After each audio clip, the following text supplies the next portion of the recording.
జ్ఞానపీఠ పురస్కారం స్వీకరించిన గుల్జార్ రామభద్రాచార్య. రాష్ట్రపతి ద్రౌపది ముర్ము 2023వ సంవత్సరానికి జ్ఞానపీఠ పురస్కారాన్ని ప్రముఖ కవి, సినీ గేయ రచయిత గుల్జార్కు, సంస్కృత పండితుడు జగద్గురు రామభద్రాచార్యకు అందజేశారు. వీరిరువురికి కూడా 2023వ సంవత్సరానికి గాను జ్ఞానపీఠ పురస్కారం అనేది దక్కింది. ఈ జ్ఞానపీఠ పురస్కారం గురించి కొన్ని విషయాలని మనం ఇప్పుడు తెలుసుకుందాం. భారతదేశపు సాహితీ పురస్కారాల్లో జ్ఞానపీఠ పురస్కారం అత్యున్నతమైనది. దీన్ని టైమ్స్ ఆఫ్ ఇండియా వార్తాపత్రిక వ్యవస్థాపకులైన సాహు జైన్ కుటుంబం ఏర్పాటు చేసిన భారతీయ జ్ఞానపీఠం వారు ప్రదానం చేస్తారు. అంటే సాహు జైన్ కుటుంబానికి చెందినటువంటి వారు భారతీయ జ్ఞానపీఠం అనేదాన్ని స్థాపించారు, ఏర్పాటు చేశారు. వారు ఈ జ్ఞానపీఠ పురస్కారాన్ని ప్రదానం చేస్తారు.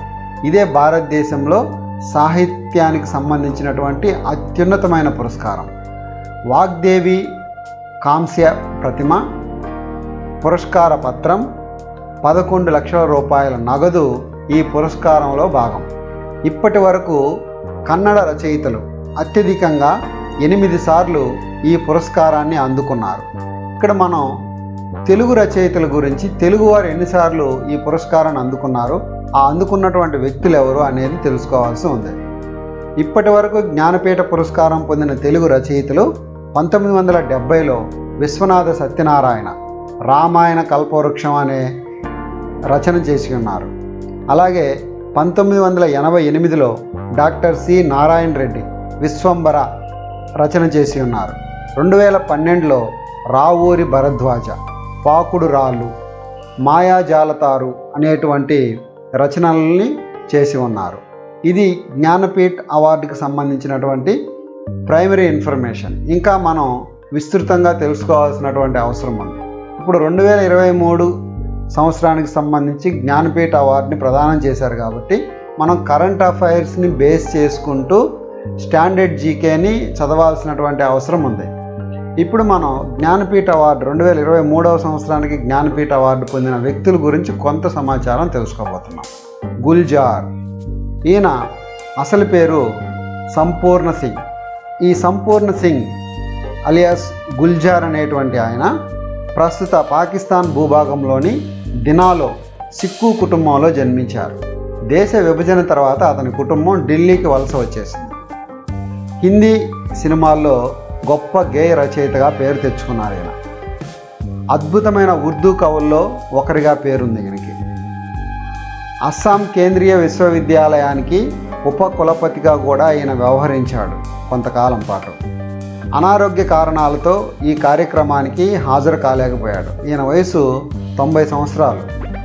రెండవ వ్యక్తి రామభద్రాచార్య. ఈయనకి సంబంధించి 75 ఏళ్ల జగద్గురు రామభద్రాచార్య చిత్రకూట్లోని తులసీపీఠ్ వ్యవస్థాపకుడైన. ఈ తులసీపీఠ్ చిత్రకూట్ అనేది మధ్యప్రదేశ్లో ఉందన్నమాట. అంటే ఈయన మధ్యప్రదేశ్ రాష్ట్రానికి చెందిన వ్యక్తి. ప్రముఖ హిందూ ఆధ్యాత్మిక గురువు, సంస్కృత పండితుడు ఈయన. 240కి పైగా గ్రంథాలు రాశారు. 240కి పైగా గ్రంథాలంటే మామూలు విషయం కాదు. రాష్ట్రపతి చేతుల మీదుగా నగదు పురస్కారం, సరస్వతి కాంస్య విగ్రహాన్ని అందుకోవడం అనేది జరిగింది. అలాగే ఇక్కడ కనిపిస్తున్నటువంటి ఈ వ్యక్తి చెప్పగలరా మీరు?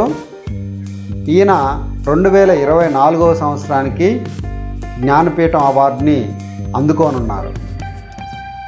59వ జ్ఞానపీఠ పురస్కారం అందుకోనున్నాడు ఈయన. దీంతో ఛత్తీస్గఢ్ రాష్ట్రం నుంచి అత్యున్నత సాహిత్య పురస్కారాన్ని అందుకున్న మొదటి వ్యక్తిగా ఆయన ప్రసిద్ధి చెందాడు. ఈయనే వినోద్ కుమార్ శుక్లా. 2024కు సంబంధించిన జ్ఞానపీఠ్ అవార్డుని ఇంకా ఇవ్వలేదు, జస్ట్ ప్రకటించి ఉన్నారు అంతే. సో ఈయన గురించి మరింత సమాచారం నెక్స్ట్ వీడియోలో తెలుసుకుందాం. Thank you for watching.